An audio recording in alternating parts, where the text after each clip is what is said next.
Now we are going over the waters to our sister island Nevis to garner the perspective of 5 female trendsetters.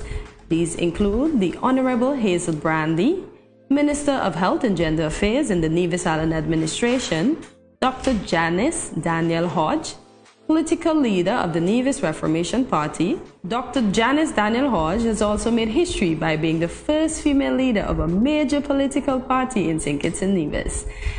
Shellita Gumbs-Browne, administrator, accounting officer, and co-owner of Paradise Sun Charters and Dana Sun's professional pool and landscaping services. Dr. Kamara Louisy, a livestock extension officer with the Nevis Agriculture Department and owner of Perfect Pets. And Labriska Phillip, a cosmetology and massage therapist by profession. Good morning, ladies, and welcome to Good Morning, SKN. Morning. Good morning. Good morning. Good morning, everybody. Of course, as we said before, the mission for this year's International Women's Day is breaking the bias. We all know our exes. Break the bias.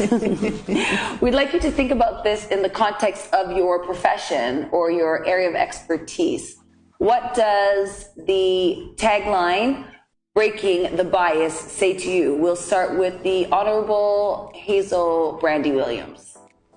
Good morning, and thank you very much for having me. I want to first of all commend the organizers for a very timely panel of distinguished women, all in our respective rights. Breaking the bias is a terminology that is very timely as well, because in as much as we would have made many strides in gender, in our job towards gender equality, we still have a ways to go. We still have to really dig deep and to break the bias. For me, in the political landscape, there is so much more to be done.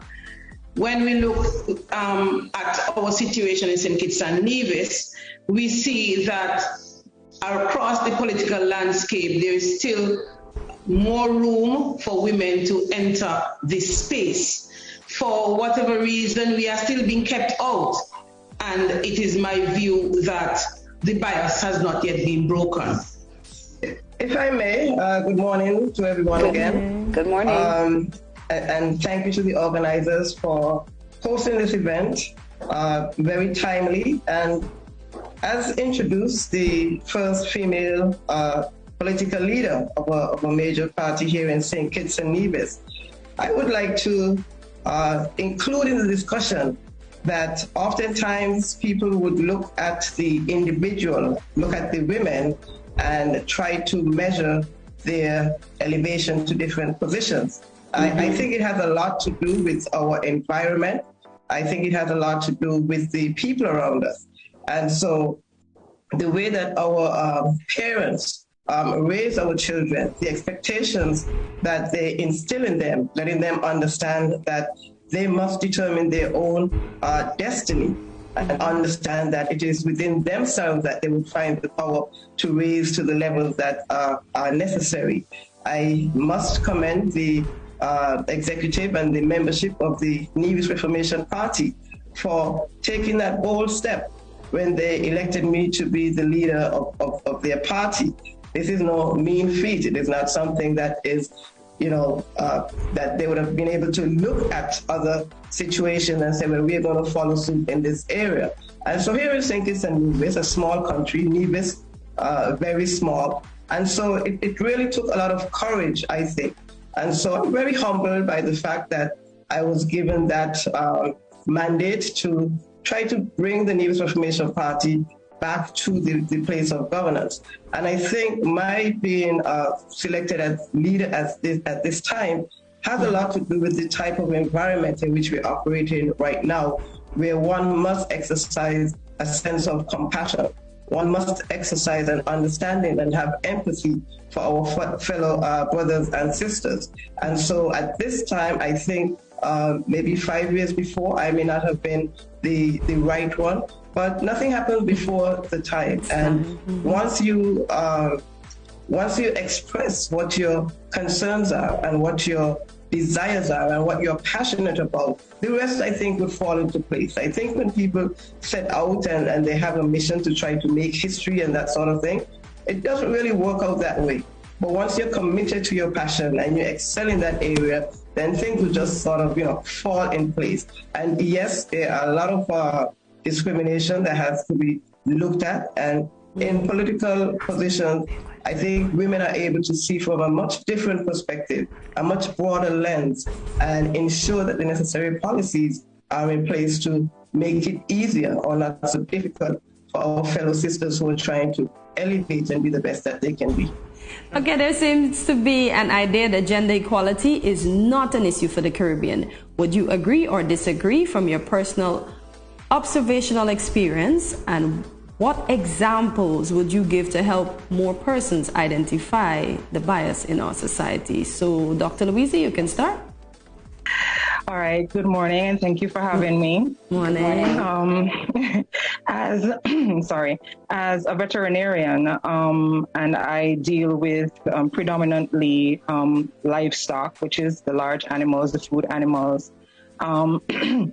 Oftentimes, you don't find women in the region participating in that field in general. It has been predominantly a male-dominated field, but statistically speaking, in the last over 10 years, the statistics have split, where we have about 65% of women in the veterinarian field, and about 31%. However, that does not mean that the equality is still there. There are still disparities in the pay gap.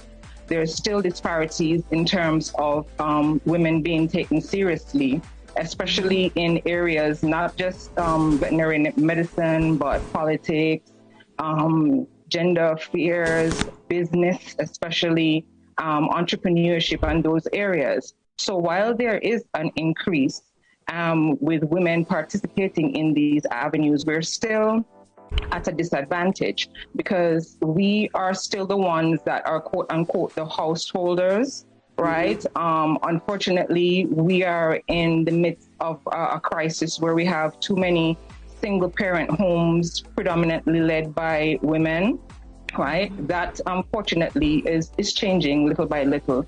Where we see more men taking the forefront, which is very good. However, even though the disparity in terms of what we have come to take place in the region, we are still not taken seriously. It's very fitting to see female politicians like Honorable Hazel Brandy, Dr. Daniel, Mia Motley, and so on, in those positions that are predominantly male-dominated. And if you look around the diaspora, and COVID has shown this, the pandemic has shown this, is that as Dr. Daniel would have said, women have a different perspective and how to manage. And those countries that have been led by women are the ones, statistically speaking, that have done better, right, during the course of the pandemic. Unfortunately, however, what has been brought out is that we have seen an increase in domestic violence cases. We have seen an increase where women have to go home and be the householders. They'll have to leave their jobs and take care of the kids, online schools and online learning and so on. Not many employers have been amenable to this. So the stress levels have definitely increased. And another thing that we can pinpoint also is that the mental health, and I like to speak about the mental health aspect also when it comes to women. Statistically speaking, Caribbean women are less likely to seek mental help for their mental health issues. And unfortunately, what we are seeing now is that while the doors are opening, when it comes to like getting finances for businesses, getting support from the education system, getting support from governmental institutions, it's still a struggle where men are taken more seriously. Men are given an easy street, and women have to basically fight and do twice the work that men have to do in order to get to where they have to do in order to take advantage of the opportunities that are given to them. Along that line, anybody can answer. How do we feel about often as women in leadership and decision-making positions, often we find there's always an adjective added. We're looking for the most competent woman. Can you talk to that in terms of how that in and of itself is a biased statement? Hi, good morning again. Good morning. I want to say thanks for even inviting me here, because when I got the invitation, I was like, me, Shelly, what am I doing here? I want to say in my field that I do, it's in Paradise Sun Charters, that's a water taxi. And we also have rentals and a landscaping and pool maintenance. And that is not generally a field that a woman would take. I oversee mostly guys, but all guys, I am the only female. And it's hard because sometimes the guys don't, give me the respect that I am due. Sometimes it's difficult for me even distributing duties. They're like, why my husband can't tell them what to do. So it's real hard as a female in this male dominant field. Every day. Good morning. Good morning. I just want to say thank you for the opportunity. It's indeed a pleasure to be offered the opportunity.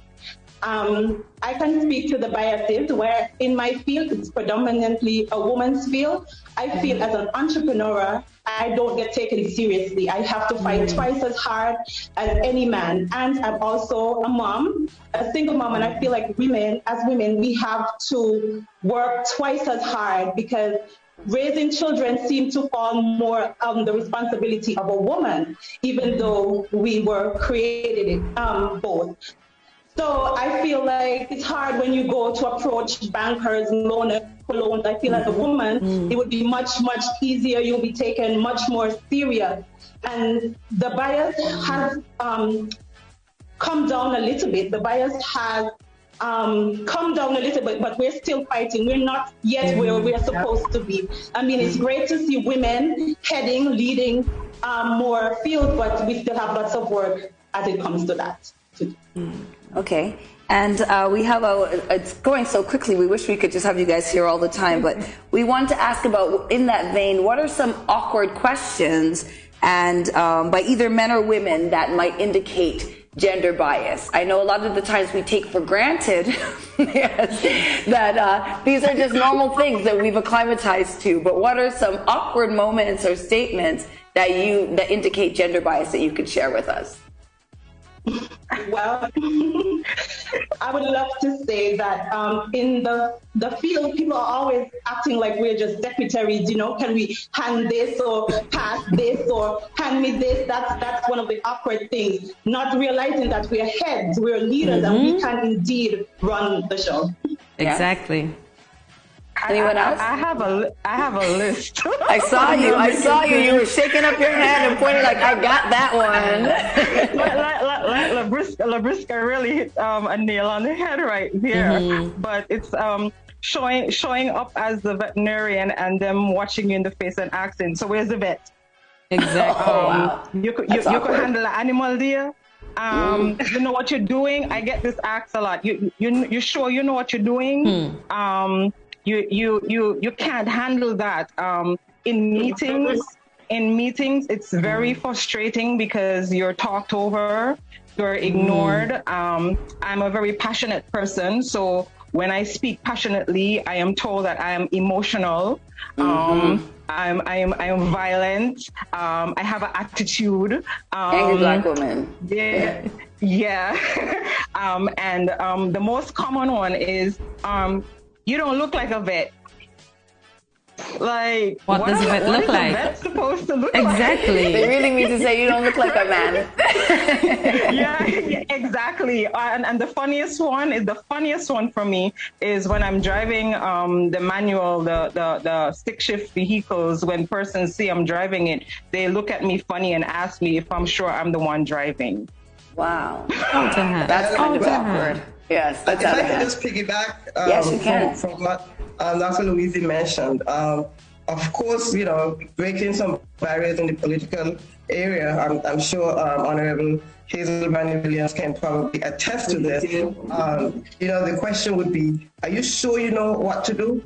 They won't ask men those questions because they just feel that men have this natural Have it all tendency together, yeah. to lead. But when you really look at the role of women, even from young ages, women have had very serious leadership positions. Yeah. But one of the questions that I've been asked multiple times that, you know, I really sometimes have to calm myself is who's behind you? Who's pushing you to do this? And, you know, this is something that I am starting to take a bit more serious than I would have in the beginning. I must say that I've been in leadership positions for a number of years, for most of my life, actually. And now, because I've crossed over into the realm of politics, all of a sudden it has to be that someone is behind me to do this. And I must say that women have a tendency or a sense of when they see people in danger and people needing assistance, that they would rise above their normal expectations and try to assist and try to help. And if I can say, that is the reason why I find myself in this position right now, because I've seen the people of Nevis really struggling. I think they need someone who can really empathize with them and help to make their living conditions a lot better. Speaking about some of the issues that Dr. Louisy mentioned, the hardships of women. We see women struggling, having to stay at home with children, not able to earn an income, and then become vulnerable to the male-dominated society. And so these are some of the things that would really push women who have that sense of caring and compassion and wanting to assist. And so when people ask who is behind you or who's putting you up to do this, then we really have to take those questions and those comments very seriously and respond to them in a way that we have our own minds, we can make our own decisions. And if anybody's doing something because they're doing it to please someone else and not from their own desire and their own passion, then they're not going to be successful at it. And so once you can rely on your inner strength, I think that would help to motivate you and keep you going, you know, a lot farther. Just to mention quickly regarding Ms. Shellita Gumbs-Browne, you mentioned some of the hardships that you've had dealing with your male-dominated field, you know, and I would just stick with it. And persistence is really and one of the features of a true leader. And people try to break you, they'll put you in very uncomfortable positions. And I think it's because we are women and we can be resilient and we can tolerate so much that we would be successful, and we really are the ones who should be in leadership positions to help avoid the conflicts and the violence and the wars and these types of situations. So I just want to say kudos to all the ladies on the panel as well. And yes, there is still a lot more to be done, but I think we are making small steps, and eventually I think we will be able to make some major changes in the way that we are perceived. Yes, thank you. I was about to say that in my space, in the political sphere, I can speak from now to maybe a month or so from now as to how I deal with instances like these. However, I tend not to pay too much attention to these innuendos made by the men, because you can get caught up, you know, just making them full your space and not have time to do what you have to do. My biggest peeve in this is that my colleagues, sometimes they would plan a meeting at a time that is not convenient to me without really considering that there is a woman in the cabinet with 2 small children. And after they would have planned their meeting, they would ask a question like, have you made provisions for the children or something like that? But you know that I have children before you set that time frame for a meeting. But you set it anyway, and then you would want to know if I would have made the arrangements for them. And another thing that I have learned as a woman parliamentarian is that there is always a meeting after the meeting, and that meeting is always staged at either a bar or some place that they feel the woman will not come. Right? There are 2 things you can do. You can play hardball and go to the bar as well, or you can say, hey, I view myself as somebody above this, and I will not go to the bar, but I will stay on the cutting edge in terms of the information that is out there and what you need to show, how you need to show that you are relevant. And you can do either of the two. For me, I am flexible. I can play hardball and I can go to the bar and I can stay at home and continue to be on the cutting edge with regard to the information that I need to stay abreast of what is going on. And so for women who are coming into the political landscape, there are so many little lessons that you have to learn that is not being taught in any school, in any formal setting. But you have to be able to navigate the waters of this political landscape. I like a few things that Dr. Kamara touched on.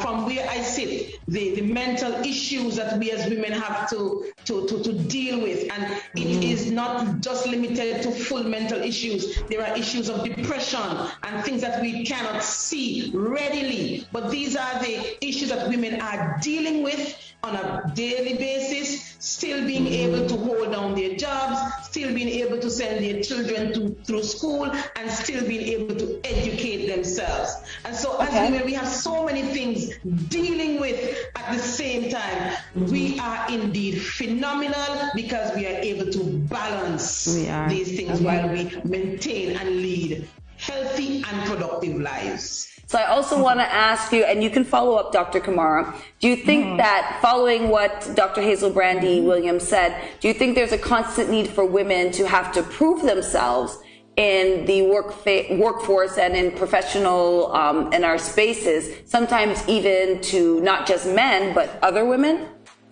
Oh, yes. Definitely. Oh, yes. I think when it was the last U.S. presidential election, they were going around asking, regular people on the street if, they would prefer a woman president or a male president. And predominantly women were the ones who said no, a male president would be preferred because they know how to organize and all this stuff, and a list of stuff. And then the interviewer said, but the things that you're stating are what women do on a daily basis. So wouldn't it be more natural and fit into a leadership, organizational, compassionate position if it were, a woman were the leader? And it's unfortunate because even though we do have, more opportunities, it's unfortunate that women tend to bring women down more. And it's not, and what I've seen, it's not really from an insecure or jealous position. It's because they themselves feel that men will take them more seriously if they see them breaking other women down instead of supporting them. So it's this view where I have to back the men in bringing this woman down, in tearing her down, in victimizing her, in making her feel lesser than herself, in order for me as this other woman to get to the position that I need to get to. Right? And it doesn't have to be that way. And what I was going to add to what Honorable Brandy was saying, right, is that we already discussed this in a previous interview where I'm a facilitator for the Women's Farmers Academy for Helen's Daughters. And what the beauty about that program is even though we have a male in the mix, right, it's women, empowering women, teaching women at a time frame. This is very important, and a time frame that women can be available when they're done dealing with their children and their households and so on, and we accommodate it for them so that they can take that opportunity and benefit from it. Right? And so when you look around, not just the region, but globally speaking, where you find the instances where women are flourishing, they're flourishing in environments where other women are encouraging them, where they're crowning each other instead of bringing each other down. And that's what we need, because we understand each other better than a man would understand, right? Yeah. It's unfortunate sometimes when you're in the hemisphere of men that they do a lot of mansplaining, that's the term, where you already know what's going on as a woman, but they feel that because you're a woman, they have to explain it to you and break it down because you really don't know what you're talking about, regardless of your experience, regardless of you know, your qualifications and stuff like that, right? So in order for us as women to move forward, we not only need the men to recognize us and to value us and, you know, do what is necessary on their end, but we as women also have to negate that need or that want to try and fall behind the men, right? And tear other women down. We need to bring each other up because that's the only way that we're going to get past certain levels. Let me just jump in here to say one thing. In keeping with this year's theme, gender equality today for a sustainable tomorrow, as women, we need to first resolve the inequalities among us as women. And once we are able to do that, then we'll be in a better position to fight the inequality or the equality with men.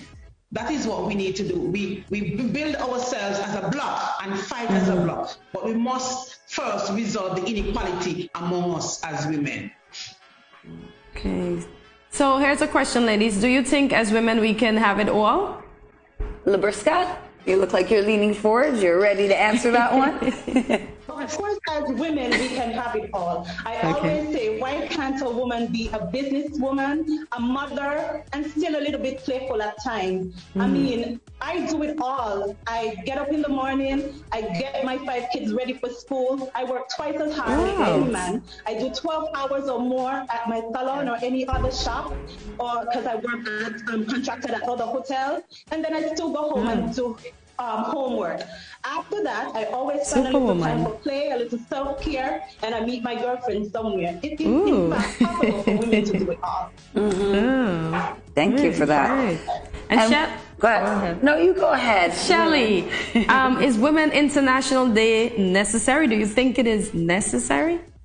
Of course, I think it's necessary so that the guys know that we are out here still. We are still here making a difference in this world. Of course, it's necessary. If we don't do a Woman International Day, we just have Woman Mother's Day, and then that's it. We're just mothers.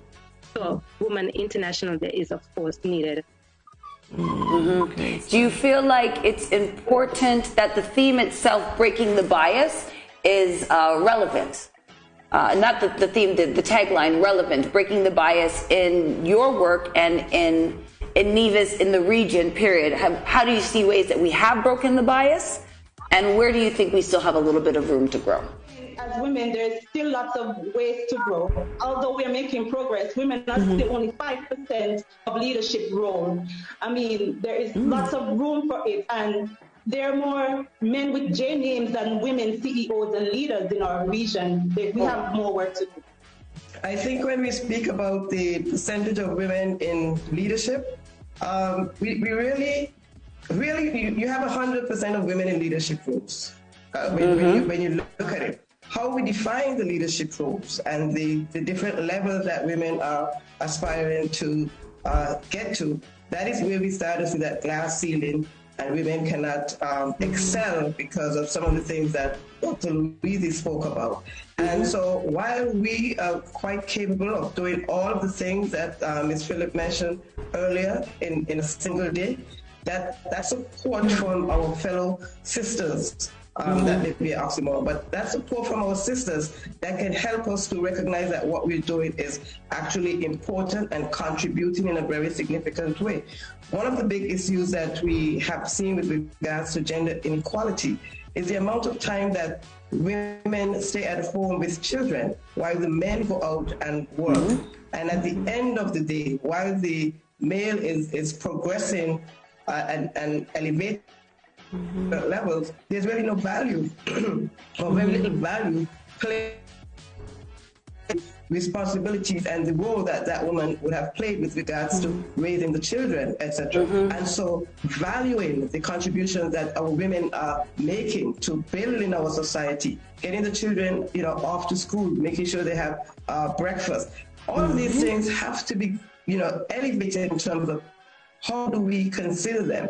As Honorable Hazel Brandy-Williams mentioned, the times when certain meetings, etc., are being held without consideration for a woman's perspective.